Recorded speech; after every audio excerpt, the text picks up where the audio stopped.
What up, world? It's your boy E letting you know we are now proud members of the Visionaries Global Media family. That's right, catch us Wednesdays on Visionaries Global Media. Welcome to Visionaries Global Media, your number one source for podcasting entertainment. Visionaries Global Media, envisioning excellence on a global scale. This is Nattering with E with your host, Eric Friedlander. This is Frigid A with Eric and SJ.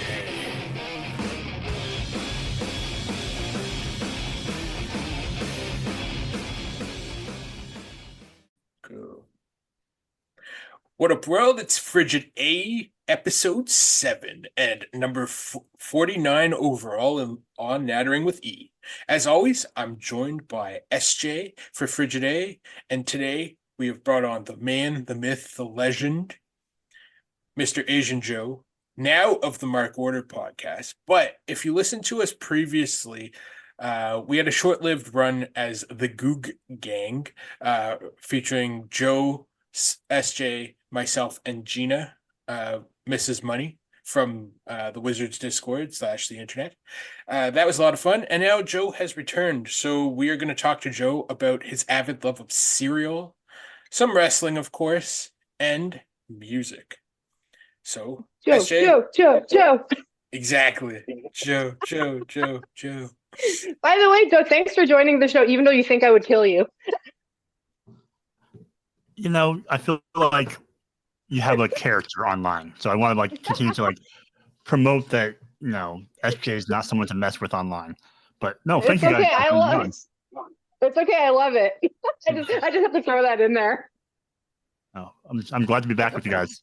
Yeah, we're glad to have you. We're glad to that even though SJ wanted to kill everyone, she is not as vicious as your other Joe, Samoa Joe of AEW fame.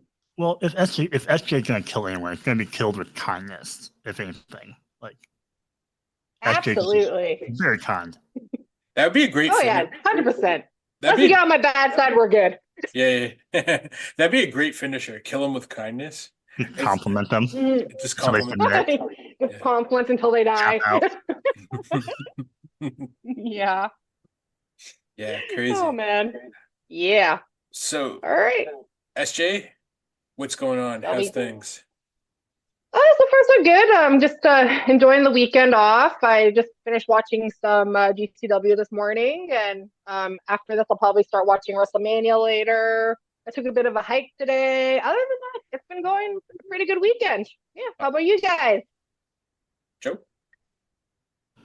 It's been good. This week is always just almost overwhelming with as much wrestling stuff going on, whether it's WrestleMania, whether it's ROH, whether it's AEW, Independence, GCW, Bloodsport. There's just so much stuff that sometimes I feel overwhelmed trying to sensory overload, trying to follow everything, what's going on, and seeing everything that get posted on social media. But it's fun. It's our Christmas or our holiday season for wrestling. Absolutely. Oh, I hear you there. Yeah, absolutely. There's so much even before you even get to WrestleMania, like you said, there's so much going on.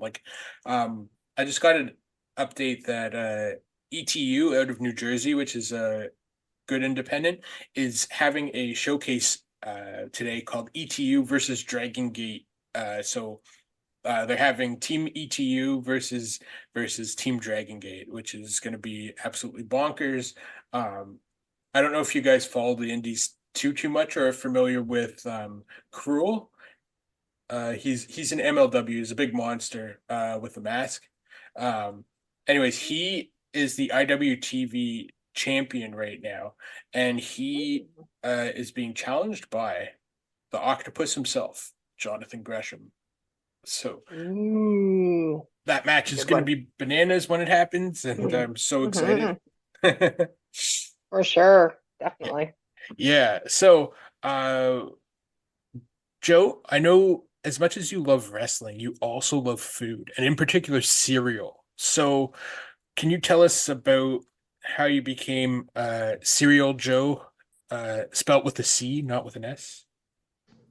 I do love food. I don't get to be as big as I am without years and decades of practice and preparation of eating food. So, cereal, I think, has always been, as far back as a little kid, had been a part of my life in some way, or whether it's your typical Cheerios when you're a toddler, your parents feed you as a snack, and then you kind of graduate to Honey Nut Cheerios, and then Fruit Loops and Frosted Flakes, and things just kind of snowball from there as far as unhealthy cereal. Uh, and especially, I feel like back in the late '80s, early '90s, there was a lot of cereals that I gravitated that were kind of novelty, like Nintendo Zelda cereal or Super Mario Brothers cereal. So yeah, Yeah. I just kind of evolved from there, and as I gotten older, I don't eat as much of that anymore just because my body revolts against it sometimes. So every now and then I have to weave in some healthier options, but occasionally I have a hankering for some sugary goodness. So that's kind of Nice. where that passion kind of renewed. That is so cool. That actually takes me to my first question for you then, because you're talking about like how you enjoyed cereal as a kid and everything. I was always wondering like what was your personal favorite cereal growing up as a kid? Growing up as a kid, probably my personal favorite growing up was probably either Apple Jacks or Captain Crunch. I know people sometimes give it a bad rap for oh, it tears up the roof of your mouth and it feels like Yeah. chewing razor blades. It never seemed to bother me as much. So those were probably my two Okay. go-tos early on. Oh, that's awesome. That's so cool. And what was and then I think I was telling Eric to look his up too. What was your favorite cereal growing up? Growing up, I always loved Sugar Crisp and Lucky Charms. So, basic cereal, basic cereal, sugary options. Now I'm Yeah, a that makes sense. now I'm a big Cheerios guy right now. Like I don't really play around with the cereal art with the dark cereal arts as I wish I could, Hmm. but yeah. Yeah, that's like me. Like when I was younger, I loved Lucky Charms. Like that was like my go-to cereal all the freaking time. But as I'm getting a little older, I've been noticing I've been enjoying mini wheats a little more. But Yeah, other than that, but yeah, I know that. Yeah, that. Well, that's cool. I was always curious as to like what cereal made you like get into loving cereal as a kid and stuff. So yeah, that's awesome. Great. My question is, Joe, if you were a serial killer, would you be leaving your favorite cereal or least favorite cereals on people's bodies? I think the easy answer would be Lucky Charms marshmallow because I feel like they're very colorful and symbolic, and that can be kind of your calling card. Maybe a Yeah. little horseshoe because you're like they're unlucky. Yeah, that's true. The Nice. irony, the irony. I like it. Yeah, no kidding. Oh, that's great. Oh, Not that and I've then ever like thought and about that before. yeah, I know. I was just thinking that. Oh, hilarious. Well, Oh wow. uh, when we were brainstorming about this episode and having you on, Joe, SJ was like, "Oh, we should talk about cereal," and I legitimately thought about like the band Cereal Joe, and I was like, "Ooh, I wonder if Joe's a fan of that band, other than the song Mistake, which everybody knows. Do you know any other songs by that?" I don't. I'm not up to date on my cereal band. It's true. Well, it was only the one cereal bad, but yeah, like even me too. Them being a Canadian group, I think that's like the only song I ever followed. Like I remember owning their album as a kid, but I was just like, I feel like my lack of like I know some Canadian artists, but I don't. I feel like there's so many that I don't that go under the radar. So I mean, I should probably branch out beyond listening to Snow. ah, informer. That's great. I used to like that song "Everybody Wants to Be Like You." Or Yeah. what was that other song? "Legal," "Tender and Fine." And there was Everybody Wants to Be Like You. There was Joke Thing. There was Informer. There was what the hell was that other one? She's my favorite. No, sorry, I'm thinking something else. I can't remember. But yeah, I'm a big snow fan too. I don't like having snow and I don't like the season snow, but I'm a big fan of the singer snow. It's interesting you don't like the season snow as Winnipeg is also known as Winterpeg here, and even in the summertime it is snow. Don't get me started on snow. I'm just glad it's fucking gone. Yeah. Oh well, but anyway, well, moving on to the questions. Like I said, I did have a few different questions about cereal that I was curious about. Another thing I was wondering too is how cereal has different kinds of characters that promote their cereal and brands and stuff. Which was your favorite character that promoted the best cereal, or what's your All favorite right. cereal character? All right. So we're talking mascots now. We're talking like Yeah, Tony good the old Tiger mascot. or the leprechaun from Lucky Charms or Snap, Crackle, and Pop or the teddy bear from Sugar Crisp. Yeah. Let me think. Trying to think of the one that are you talking about the one that's my favorite, the one that was the most effective of selling their cereal to me. Mostly your favorite one. Hmm. Maybe the Trix Rabbit. I felt kind of bad for him. I How empathized. come?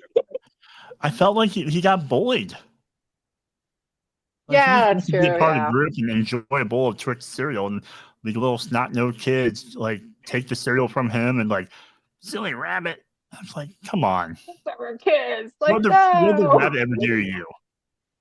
So Yeah. maybe the rabbit from Trix. Oh, nice. That's awesome. That is so cool. And then on to you, Eric. What one was your favorite character growing up as a kid? The mascots. There's a couple. Tony the Tiger for sure. It's great. Mm-hmm. It's great. Uh, Nice. Pecan, Pecan Sam.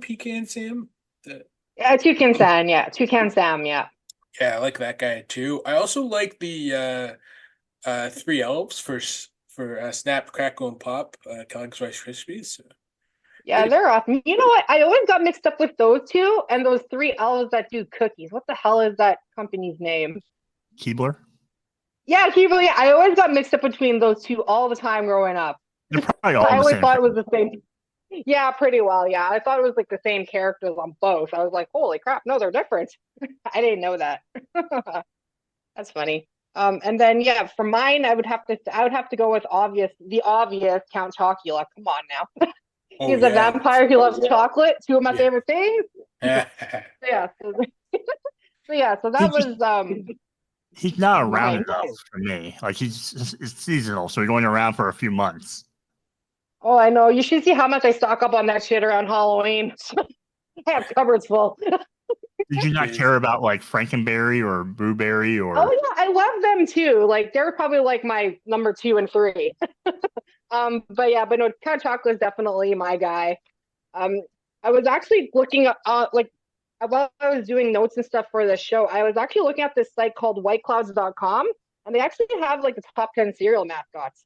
There was Tony the Tiger was number 1, Toucan Sam 2, Snap Crackle and Pop 3, Captain Crunch was number 4, and the Trix Rabbit was number 5.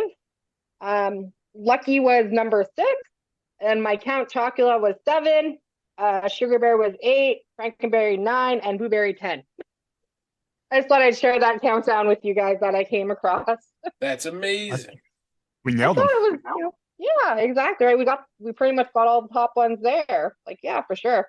And then moving on as well, I was also wondering too, I know you've been doing a lot of blogs on cereal and all that. What was the worst cereal you've ever tried? Ooh, the worst cereal I tried. That you were just never again. Yeah. Probably, I didn't review it based on principle, but it's probably the Peeps cereal. And maybe Okay. it's Oh unfair. yeah. Maybe it's an unfair thing because I have a bias of not liking Peeps, like just the regular Peeps marshmallows. So maybe I think I had this preconceived prejudice against the cereal that I wasn't going to like it. But that Yeah. was one of them. And then the other one might have been the very first one I did for the blog, which was the Sour Patch Kids. Oh, that was It that was just different. Yeah, I think that one was a eat one bowl for the cereal review and call it good. Nice. I, Oh, that's awesome. I remember you saying before that some of the cereals that you've reviewed slash received you've re-gifted to pals with kids. Is that still a thing or not anymore? Not as much anymore. It's harder now because so much of my work office is hybrid or remote working since the pandemic. So we don't have as many people in the office anymore. So I can't just put it out on the free table for people to get. But sometimes I'll try to set up something where I can just give it to someone else if I don't finish it, so I don't waste it. Nice. Now that you've That's joined the awesome. Mark Order, do you see a Mark Order cereal coming at any point? I don't know. What would the flavor be? I mean, Ryan's saying Creed, so I'm saying it could be anything at this point. You'll have like these little chocolate microphones in the cereal. That would be cute. That would be awesome. And then yeah, and then moving on like to the questions. Another one I was wondering. I know I just asked you your worst. What was your favorite you ever did and whatnot? Try to remember. The I think one of my favorites. I don't know if I even reviewed it, but the sugar cookie toast crunch. Just the seasonal variety for cinnamon toast crunch during the holiday seasons. That might be one of my favorite cereals I came across as I started eating more of these novelty cereals again. I really enjoyed that, and I recommended it to a couple of coworkers of mine who actually, were in their 50s and they liked it. So I'm like, it spans all ages. Nice. That's awesome. That is so cool. And then I just had a couple more. So if you can just live on cereal for the rest of your life, would you? You'd have to have a variety of, like, it would be a heavy dose of probably Cheerios, Honey Nut Cheerios, maybe an occasional fruity type cereal. Um, Ye- I don't think I could. I don't think 'cause you can't do enough with it. It's pretty much eat it Yeah, dry or eat it with milk. I mean, it's not like pizza where you can like make pizza 20 different ways. Cereal is going to be cereal, yeah. whether you want it to be chocolate based or fruit based. But no, I don't think so. hmm Yeah, I guess. Yeah, I guess not right. That makes. I was just curious though. Actually, speaking of like eating cereal dry, a couple of my coworkers at work, they actually have like a box of Fruit Loops in their locker, and they like take cups of it, like and just snack on it while they're sitting at their desk. It's so funny. Hmm. That's awesome. Oh man, it was I yeah, it was funny. Yeah, it was great. there was in the craft beer industry up here, there's a lot of bloggers, and so one year, a couple years back, I want to say 2016, one of the like major names in craft beer up here, I think his name was Chris Shire. I might be wrong on the last name. hmm Anyways, hmm he gave up food for Lent and only drank beer. So Ooh, he'd have like darker like porters and stouts for his main courses, and then he'd have lighter beers to like complement them or like throughout the day. So mm. he tried doing it for a week. I no, sorry, for 40 days, but I don't know how far he got. Like I stopped following him after a while. But I was I so feel like you can't go 40 days without food. yeah, that's what I'm thinking too. Yeah. Because he said Wow. he was working with a brewery at the time that was they were somehow including a protein in one of the like stouts that he was drinking. Now it's like, still, I don't know. I don't know. It would, like, his liver must have been so screwed by the end of the first week, I would think. Yeah, probably. And then and I just have one more last question. Like, so what cereal will you be reviewing for us next, and when will we be expecting that? Good question, because your guess is as good as mine right now. I You know what I'm running into is that I haven't come across a lot of wild cereals. That I go, when I go to the store, I walk in the aisle, I look, and nothing's jumping out to me as like that's really strange, or no, that'd be a good, interesting review. A lot of it's just kind of the same cereal, but maybe with like different flavor. Like you're taking Mhm. like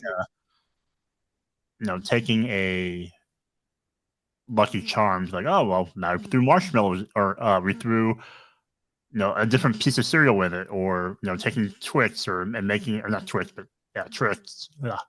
I was eating Twix earlier. Now I'm getting confused. Um, Twix, but adding just not a lot of like crazy novelty cereals yet. So I don't Okay. know. If you see anything up in Canada, let me know, because Oh yeah, definitely. I need something. Like the Tim Hortons cereal is good. So I think uh, there's a couple other ones we have. There's like an apple fritter one I think we had, and I think there's what was that? What was the Timbits one I sent you, right? what's that? Was it the Timbits one I sent you, or I Yes, can't even correct. remember? Yep. Yeah, There's because there's one that was apple fritter. Yeah, I'll definitely keep an eye out for you. Like, I usually send you. I always send you pictures of the cereals I see. Hey, did you review this one yet? Yeah, I had some other friends up in Canada, like, oh yeah, like you're so different compared to what you guys get down there compared to up in Canada, and I'm like, I had no idea it was that different. Yeah. Oh, it's amazing how much difference we have up here from down there, or you guys have down there. Yeah, it's Mhm. crazy. So I think if I can't find anything immediately, I need to work on a homework assignment that my Mark Order podcast co-host Ryan gave me, as far as trying to correlate wrestlers to cereal. So like, Ooh, that'll be fun. what kind of cereal would be if you looked at Eddie Kingston? Like, what would be what cereal would he be? Like what you're taking, like his personality, his style, like trying to match people with a cereal representation. So I might try to do that with a handful of AEW wrestlers to start with, just because it'll be easier to start at least 10 wrestlers or something. Nice. Yeah, I feel like That's awesome. Danhausen should be Count Chocula. yeah. Oh my God, that would be awesome. I feel like that just goes hand in hand. It totally does. That's funny you say that because I think I sent that as a question of dishonor one time. I think I sent that to Tom and Will one time, asking them what wrestler you think would be good on the cereal and what brands. That's good you're putting that together. I can't wait to hear it or see it. That's awesome. Yeah, that'll be great. I think for Eddie Kingston though, he'll be eating a lot of Sour Patch cereal, given he's lost a couple titles recently. So shout out to Mark Briscoe for finally getting it done and winning the big one in ROH. Oh Uh, my God. Yeah, that made me cry. yeah. Yeah. So that was our cereal aspect. So let's move on to everything else. So what is it you want to talk to him about, Eric? The birds and the bees, Joe. Well, Well, Eric, when one person loves another person and they want to show their love in various forms, um, they make them watch Bret Hart and FTR matches, unless it's me. I mean, whatever works for people. Whatever floats your boat. Whatever Mhm. floats your boat. That's right. Whatever floats your boat. So tonight, so as we're recording this will go up on probably, I'm gonna say tomorrow. I'll put it up tomorrow. But so tonight is night one of WrestleMania, and my question is, while we have all these main matches, what's your thought on the fact that the last few years they've been putting the Battle Royal, at least for the men, on like the SmackDown Go Home show? Do you think since WrestleMania is now 2 days and like 12 hours each, like they should have enough time to do the Battle Royals, right? Or is a Battle Royal even necessary given you have the Royal Rumble in January? Well, I get why they put it on the go home SmackDown, because otherwise that SmackDown is usually pretty dry, because it's a lot of recapping and building up to the big show the weekend. So um you want to give the crowd something.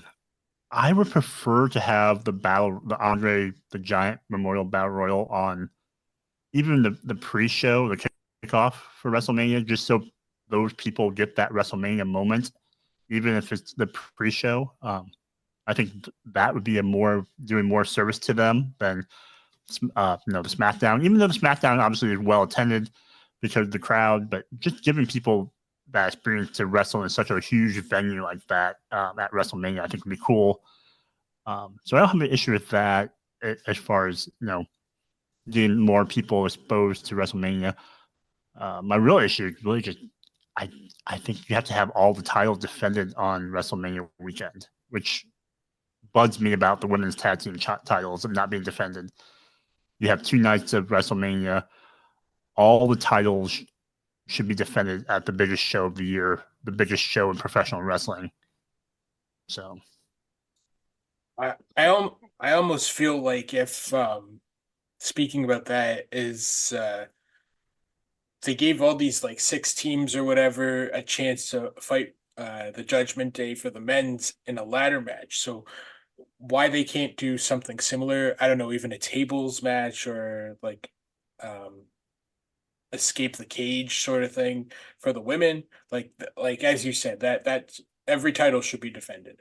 Also for the under the Giant Battle Royal, is that just bragging rights or like do they get anything out of that? Like in terms of like a title shot or I don't think there's any stipulation. SJ, are you aware of anything? I don't feel like the last couple have done anything with it. For the sorry, I blanked out there. The for the Omni Legion. under the Giant, yeah. Okay, so you're asking if I sorry, what was the question? That was a hard zone out. It was like I'm just Oh, no sorry problem, no guys. problem. Sorry. So what I was asking was, does the Andre the Giant Battle Royal lead to anything for the winner? Like, is it just bragging rights, or is it, like, can they get a title shot somewhere down the road, or anything like that? From what I've seen, it looks like it's mostly like bragging rights because they haven't really done much with anybody when they win that. Yeah, because to me, I'm thinking that if Hmm. going off of Joe's idea about how they should run it on the pre-show, the winner of that match should get like an opportunity to like cash in or challenge the champion of his choice, maybe on like the second night of the show, or same with the women, or the second night of the show. So, for instance, going back to the women's tag title situation, let's say someone, a tag team member, wins the women's battle royal, they should be able to get like a tag team title opportunity the next night on WrestleMania. But what do you Yeah, guys that think? that would be fair. Yeah, I think that would be a good idea. Yeah. Because besides like that actual win, like who cares that that person won the Under the Giant Battle Royal, or just as a fun fact Yeah. or trivia. So, yeah, that's interesting. So what matches are you guys looking forward to on WrestleMania? Hmm. I think I'm looking forward to the Owens, Orton, and Logan Paul match because I can't wait to see Logan Paul get his ass kicked. Like I've seen some clips from SmackDown this past week. I'm like, oh, he's not going to survive that match. Like 100% not going to survive that match. Yeah. But yeah, that's what I'm looking forward to. What about you guys? I think Logan Paul retains that wins and retains. Yeah, But that's true. the obvious match is the Cody match, right? The Cody Reigns. Because like we want some kind of finish to his story, whatever story. Just give us some kind of closure after delaying it another year. Other than that, I think the Becky and Rhea match has the potential to be really good. I think that's supposed to open the show tonight. Looking really forward to that, and then maybe looking forward to seeing how Jade Cargill does in her, real in-ring, almost real kind of like in-ring debut finally. Yeah, I'm so glad they're finally giving her a shot. Like they just kind of like they kind of been like keeping her on the shelf kind of thing, like just like not really doing much with her. So I'm glad they're giving her an opportunity now. Like it was great to see her, Naomi and Bianca together. Like that's just a freaking power trio right there. What Yeah. about you, Eric? For me, I'm just looking at the cards right now. I think Gunther versus Sami Zayn is going to be nuts. Uh, Jay versus Jimmy in the Uso match, I think is going to be like the winner of that needs to be like whoever comes out of Rock versus Cody's next challenger. So like if Jimmy somehow upsets Jay, then Cody's next feud should be with Jimmy, and then vice versa. If Jay wins, he should challenge Cody or even the Rock. I mean Roman Reigns. So that'll be good. I'm also looking forward to like Seth Rollins versus Drew McIntyre. Like I think McIntyre's work the last like 3-4 months has been absolutely phenomenal. Um, like if he does end up re-signing with them, he's the next champion to me. Like he needs to win a belt. Um, he's just the perfect like heel and he's already planted the seeds with Punk, who automatically comes into WWE, bashes AEW, and says, "Oh, once I'm healthy, I'm next in line for a title shot." I mean, uh, we've always known CM Punk as like being out there. But to me, he comes off now more as the punk side of his personality. Like, what a punk picking all these spots and things like that. Um, but I think like Punk getting Drew McIntyre as opposed to Seth Rollins writes itself. But then he and Rollins' actual feud when it eventually happens will be good too. Um, LA Knight versus AJ Styles, after seeing what they did at the Mania press conference, I'm actually invested in now. Before I was like, oh, just another match. But I'm with you on the Drew McIntyre. I think I don't know if whether or not you put a belt on him tonight or not, or when they tomorrow night. He needs to either have the belt or be wrestling for the belt by Clash at the Castle, since it's going to be in Glasgow. I'm like, it just seems to make sense to put the belt on him or have him at least be in that match on that show. Yeah.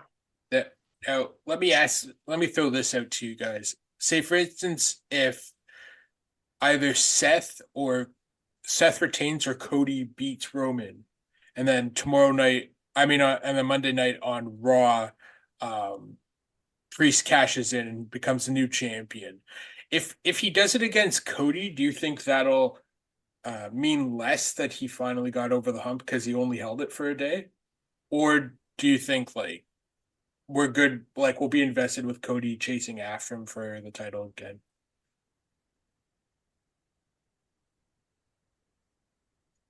Maybe they'll keep the story going. They're obviously keep on postponing his story, so maybe they're gonna keep it going. Yeah, sure.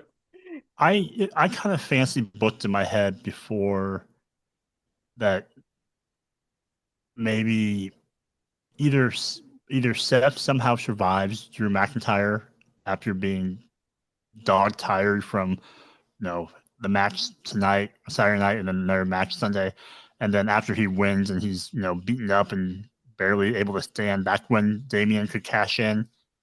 Or if Drew wins, you could have maybe a Punk distraction or interference or some kind of distract McIntyre from the Priest comes in and lays him out. But I would like if Priest could cash in on Sunday night.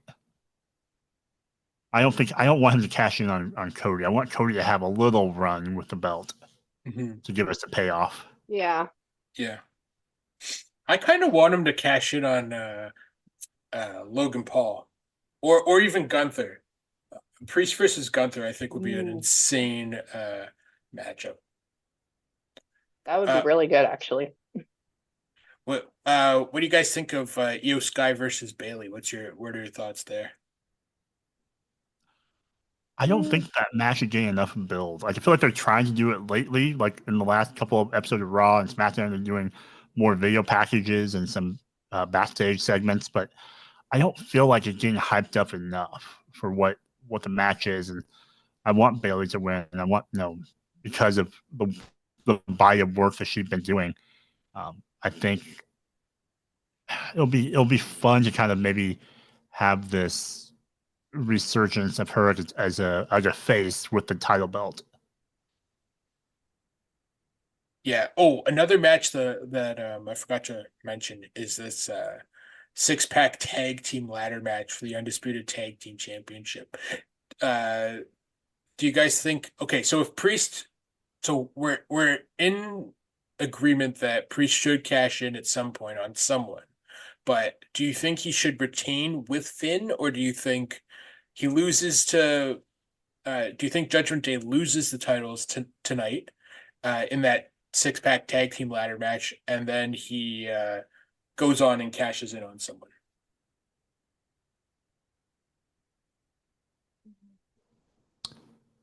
Well, I for the tag team belts, we have I think we have two different winners, two different teams winning. Oh, like one grabs one belt, one grabs the other, sort of thing. Yep, Yeah. yep. So I think we break off being having unified titles, and I think I don't know who will do it, but I think we finally break those apart because having so many of these titles be unified seems kind of silly. yeah, I'd agree with that for sure. Um, what do you think, SJ? I think that makes sense that they'll probably have two separate ones. Maybe they'll try and like break up some of the teams, but yeah, I can see them having two separate ones. Yeah, I kind of like the obvious choice to win this match, in my opinion, is Awesome Truth, just because of all the work that they've been doing with R Truth and The Miz, feuding with Judgment Day. But I kind of want to see like A Town Down Under would be an interesting like duo to win that. Austin Theory and Grayson Waller, or like because I think it's too early to put the titles on New Catch Republic, Pete Dunne and Tyler Bate.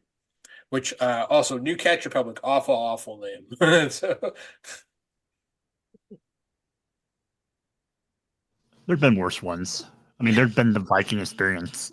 oh yes, yeah, true. Or Mexi Cools or like was yeah, crazy. Um oh, I didn't even see that. Rey Mysterio and Andrade versus Santos Escobar and Dominic Mysterio. I thought it was Dragon Lee, but apparently Andrade is in this now. Yeah, that got. I think Dragon Lee got written off that match during SmackDown. Oh, okay. Gotcha. Uh do you care about that match, you guys, or not at all? I mean, I like Andrade. Andrade, I like him, but I mean, like, oh, not really. I don't even care for Dominic either. Yeah, I think the bigger story will be just Dominic hanging out more with LFI, and if Judgment Day loses their tag belts and things like that, if they start losing that hold and on their titles, if that kind of splinters that group finally. Yeah, I'd agree with that too. One match I have, I mean, we'll talk about it just because it's I have these cards in front of us, but uh, um, Bobby Lashley and the Street Profits versus Karrion Cross and the Authors of Pain. No interest in that at all. I think that Lashley and the Street Profits deserve better. Like they should be doing something way more with their time. And Karrion Cross, I think, has shown that he's a monster on the indies, but he can't turn it over to like a big company. At least not WWE. Like maybe he could be good in TNA or in GCW, for instance, but not a WWE. Yeah, I'm not overly excited about this match. And for whatever reason, like you said, Cross just hasn't found that connection with the WWE audience for some reason. Like, great talker, does well on the interviews outside of wrestling. Like, he has everything. I don't know what it is that he just has. There's just that, lack of connection with the audience. Yeah. Uh, did you guys watch Stand and Deliver? Nope.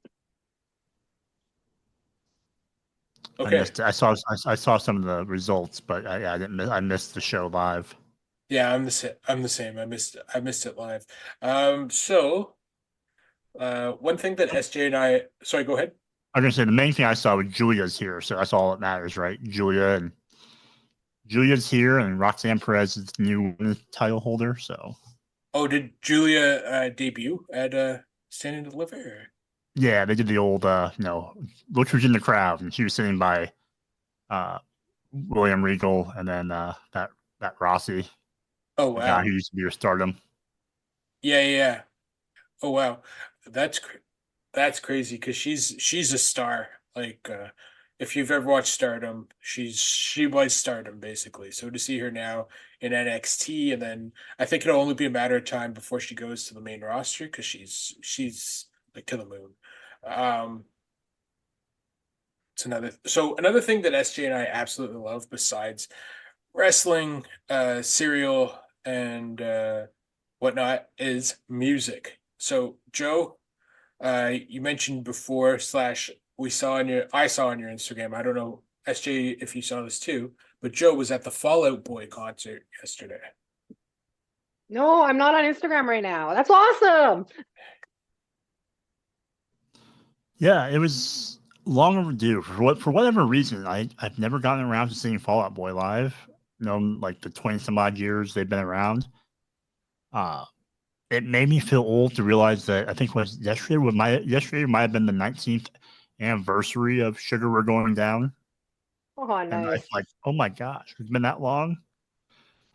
So it was a Wow. really good show. They sound great.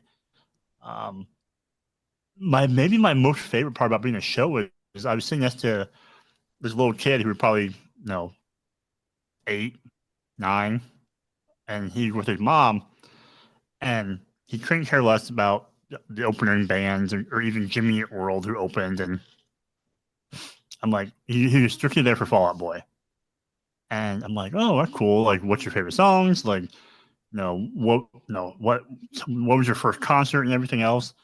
And I was really impressed. Like for an 8-year-old kid, or whoever he was, like I think his first concert they told me was Elton John, which I thought was really out there for a little kid. And then like Ed Sheeran, and then Fall Out Oh, Boy. I'm like, oh well. I'm like, at least you like relatively good music and not just random stuff you see on video games or TikTok videos. Like like you have some taste. I appreciate that from a young kid. aw, that is so cute. I love that so much. I love Fall Out Boy.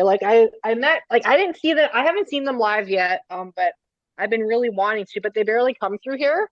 But I think last time they were here, I did bump into Pete Wentz on the street, and he was just so nice. He's out there. Like he gives these couple of speeches on stage, and it's just like, okay, that's either some really deep thinking or some really far out there thinking. But whatever it is, Yeah, he's awesome. I love Pete Wentz. He's so cool, and he was like the nicest guy ever. Like we just had a good conversation, and he's telling me what he went to check out in Winnipeg so far and everything. It was great. And of yeah, course, like, it's and I was like, well, I was like, can I take a photo? Like, just like, cause he's like, yeah. So I'm like, okay, thank you. yeah, Yeah, it's been that's a so while since I've cool. been to a big concert at an arena.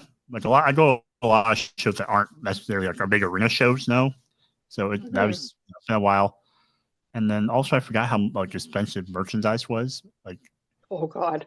like the shirts and everything. Like first of all, I don't know when like the merch lines got so crazy. Like I'm used to seeing big merch lines obviously at wrestling events, but like again, even at concerts, I'm like it's just lines upon lines of people waiting to buy merch. I'm like, I had no idea. Like I don't remember people being this crazy about merch, 5-10 years ago.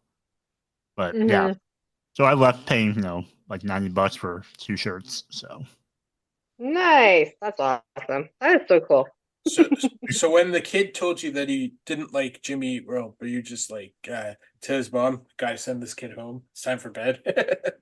his mom's like, well, you probably like a couple of their songs. Like you probably heard them, or like, they're not all streaming and everything else. And I think one of the opening bands was more of a screaming punk band, like a not quite screamo, but loud enough. And he wasn't feeling that. So Yeah. Nice. Where did they play in Nebraska? here in Omaha, we have our big arena is the CHI Health Center Arena, which is probably like 15 to 16,000 people. Nice. Uh, we Oh, have a lot of arenas. oh man, that's so cool. I'm just looking at this now. Sorry to interrupt you. So the opening band was Hot Mulligan, who's a band that Bauerhausen and Danny Magic from the Wizards Discord got me into, and like they're so good, man. So that kid needs to listen to all of Hot Mulligan's records and all of Jimmy Eat World's records and Fall Out Boy, of course. Now I need you to get his contact information so we can have him on the show. Hey, SJ. Yeah. Oh, that's great.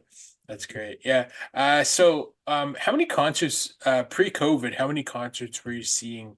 And then now post-COVID, how many have you been to? Um,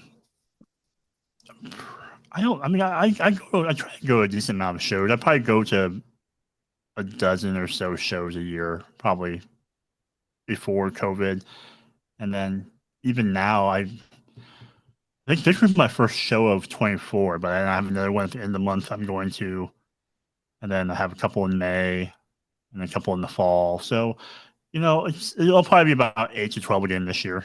Nice. Who are you seeing end of the month?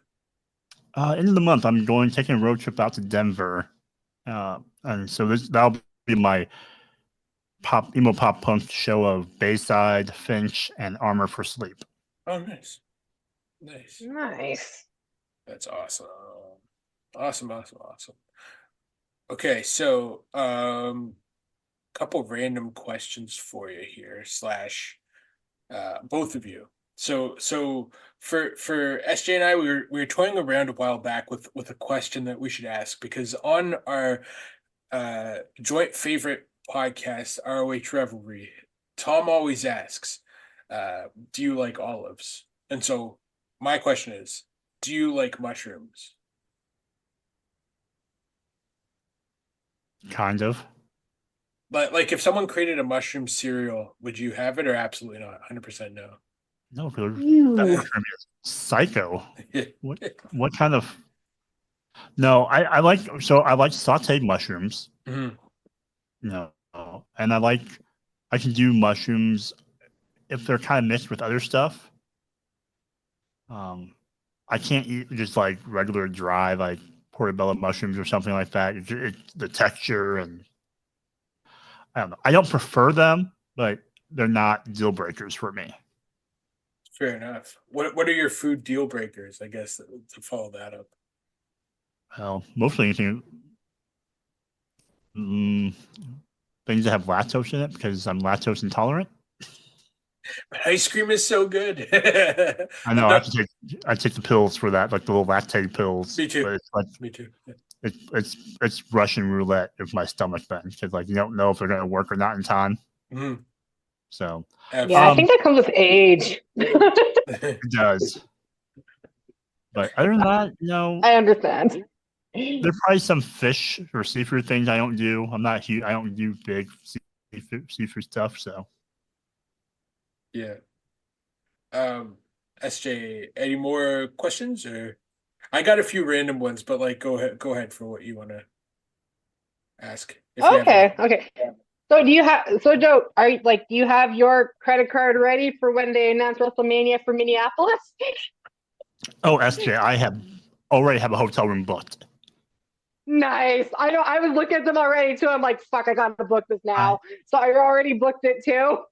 I gambled. I'm like, it has to. I'm gonna gamble and say it's gonna be the first weekend of April. So like Mhm. that, like next whatever it is, probably the 5th or whatever it is, the 5th or 7th or whatever. I'm like, if it's the first weekend of April, I'm just gonna like book it now. And I found a place that like book it, be reserved without paying or anything, and then you have until April 3rd of next year to cancel it.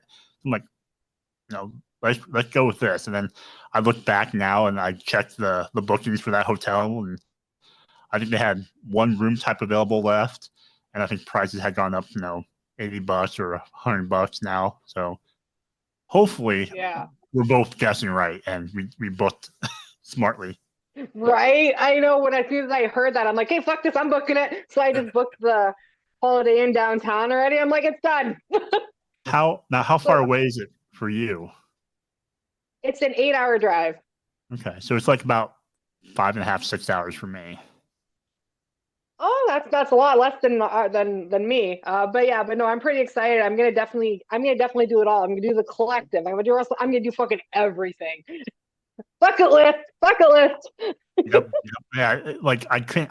If it's in Minneapolis, like it should be, like I can't not let younger Joe down because growing up, I always wanted to do WrestleMania. That was like the Super Bowl. Mhm. So hopefully, Yeah, exactly. I know. Yeah, but yeah, that's gonna be so expensive. Just the hotel oh, and the I know. tickets I and can plus already everything else. feel Like all the my wallet's already crying. Like, yeah, like I said, my wallet's already crying. I know my nephew. He's pretty excited. Like my nephew's gonna go with me. Actually, speaking of my nephew, he's actually doing Cody Rhodes' Nightmare Factory. He's there until June. That's awesome. Yeah, so we're Yeah, gonna have him on next week, so that'll be pretty cool. yeah, absolutely. Yeah, that'll be great. Yeah, I already told work too. I was like, if Mania ever comes to Toronto or Montreal, like I'm completely booking that time off in advance. And just letting you know, I'm not gonna be here. Like even if it because they tried to give me a song and dance about how like you'll have to adjust your vacation time if someone else on the team wants those days too. And I was like, not for wrestling. Just ain't gonna happen. I mean, you're in Toronto. You have a pretty good shot. Like you get plenty of stuff up in Toronto. Mhm. Yeah, last year I was so disappointed because we had Forbidden Door was here, and that same weekend I had a staff conference, and so out in like the boonies, and so I said to them, I'm like, is this thing optional or is it mandatory? And they're like, it's optional, but like don't expect to come in on to work on Monday if you don't go. So I was like, oh, all right, fine. But there's all this wrestling. And then they were like, well, too bad. You can't go to it because we have to play Reach for the Top as a team building exercise. I just like I cried in my car after that one. So that's Nope. Your team building exercise is going to be going to WrestleMania. Let's all go to WrestleMania and enjoy. exactly. Well, I said Yep. to them, let's buy a box at like friggin' Rogers Center and like everybody from the staff can come and we can go. And they're like, not everybody likes wrestling. And I'm like, not everybody wants to spend 3 days in the middle of nowhere with each other either. True. So So, talking about Toronto and WrestleMania, so that WrestleMania 6 was the first WrestleMania that I really remember being invested in. mhm. The Sky Dome, Warrior versus Hogan, both belts on the line. I remember like being so into it. I bought like the like copies of the USA Today newspaper because they had the big like poster section of like the of Hogan and Warrior on it. And oh my god, I thought that was the biggest match in the world. In hindsight, hindsight, both people are problematic, but at that time, you're like, yeah, that's cool. Warrior's cool. Little did we know. But yeah, that was my first real memorable WrestleMania. That's amazing. What about you, SJ? What was your first memorable WrestleMania? I actually tweeted it to the Wizards not long ago. I believe it was WrestleMania 8. I was 9 years old, and then my mom had ordered it for me on pay-per-view, and it was when they had Hogan versus Vicious. And so I had a couple of like kitty friends come from school to chill, and I ended up making them like a 2 liter of Kool-Aid. I made a 2 liter of Kool-Aid, and my mom bought us one big bag of chips to share, and there was like four of us. But yeah, that was a fun day. But that was when that's the first I actually remember sitting and watching. Like my sisters watched all the other ones in the past, but that's when I really sat and watched. Yeah. That's amazing. That's great. Um, Hmm. what was my earliest one? You know what? For like most of my childhood, I remember being a WCW guy up until like '97 when like Rock did it. I mean, when Austin after Austin turned into Austin 316, then I was like all in on WWF. So for me, I would say my earliest memory, no, the one that sticks out to me though, I was saying to Joe off air is I think it's 17 or 18 where they're in Toronto and Rock fights Hogan. Like that's just an iconic moment, for that. There was a couple other good matches on there too. I was looking at that card recently for this thing that they're doing with the Wizards where they're pick your favorite WrestleManias for March Madness. I think 17 was there, if I'm not mistaken, as one of the two. That one was pretty good. I'm just looking now at WrestleMania 10, which I've been talking a ton about. I still think that Brett screwed Luger for that. You can listen to a previous episode of Nattering with E where Freedom Wallace from Junction City Wrestling joined me. He's a big Bret Hart guy, and he couldn't believe that I was so anti Bret Hart. But I was a big Owen Hart guy too. I was a big Owen Hart guy though, to be Yeah. fair. Like, we spoke to Brendan about this last week, SJ and I, but do you think had unfortunately Owen's not with us anymore, but do you think had he stayed with us, the WWE would have pushed him like up into that upper echelon, Joe, or what do you think? Owen, I think Owen, I think he would have, whether or not they would have pushed him or not, he would have found a way to get there. I think he had the charisma and the character work that Brett lacked a little bit of. Owen was definitely that. Plus, he had the in-ring ability. So, yeah, I think Owen could have been easily at the top and been a top guy and been a world champion. Yeah, absolutely. I agree. Like I remember when Brett left for WCW and I was a big Sting guy, so I wanted Sting to just squash Brett as soon as Brett came in because Brett stole his move. So there was a whole debate on Twitter like years ago where it was like, are the sharpshooter and the scorpion deathlock the same move?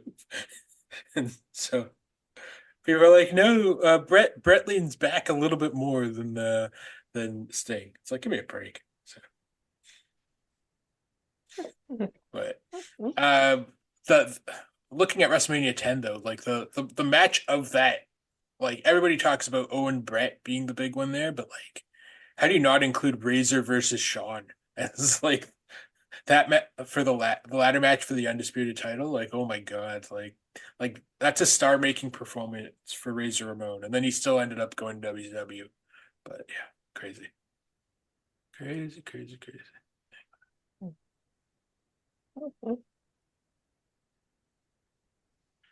Yeah. Anyways, before we get out of here, Joe, plug where the people can find you.